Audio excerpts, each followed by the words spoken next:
Tere kuulama uudiseid, stuudios Rohke Debelak.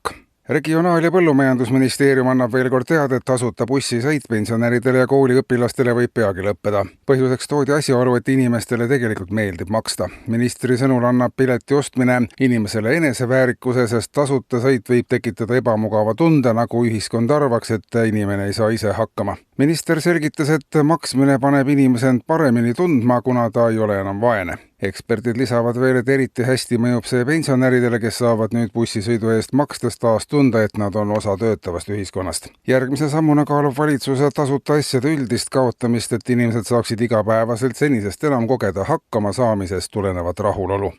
Ja laiemalt, Donald Trumpi otsus kehtestada Euroopale kaitsetollid ja nõuda Gröönimaad on tekitanud rahulolematust omakorda Venemaal. Kremli teatel on Venemaa siiani olnud maailma peamine rahu ohustav riik ja harjunud hoidma seda rolli rahvusvahelisel areenil enda käes. Venemaa sõnul on USA nüüd tunginud samasse sfääri, kus seni kehtis selge jaotus ja hakanud maailma rahu destabiliseerima ilma vastava kogemuseta. Moskva hinnangul rikub see pikaajalist tasakaalu, kus Venemaa tegi ähvardusi ja USA selgitas, et see on demokraatia. Venemaa kutsus Ühendriiki üles mitte sekkuma aladele, kus tal puudub ajalooline õigus ja välja kujunenud hirmupraktika. Trumpi administratsioon vastas omakorda, et tegemist ei ole ohustamisega, vaid kaitsega, mis näeb lihtsalt eemalt väga sarnane välja.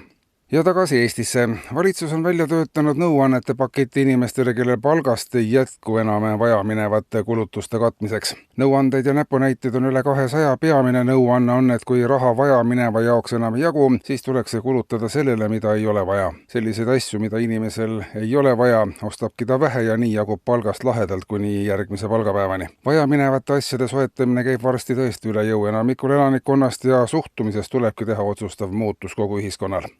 Ja Tervisekassa vahenditest ennetustööks kuluvad summad ei ole piisavad ja seda eriti meeste abistamiseks mõeldud ennetustöö puhul märgib vastav töörühm uuringu järel. Siiski ei ole tegemist spetsialistide sõnul olulise probleemiga, sest mehed elavad niigi vähem ja suurem osa neist kas töötavad end surnuks või siis joovad ennast surnuks suurest kurbusest, et neil ei ole võimalik ennast surnuks töötada. Tegemist on protsessiga, mida ei olegi Tervisekassa vahenditega võimalik kuidagi suunata või ammugi peatada. Ja lõpetuseks Ida-Tallinna Keskhaigla maehaiguste osakonna raamatukogus täna kell 18 kohtumine ATH Tammsaarega. Sissepääs tasuta, väljapääs 27 €. Eetris olid uudised.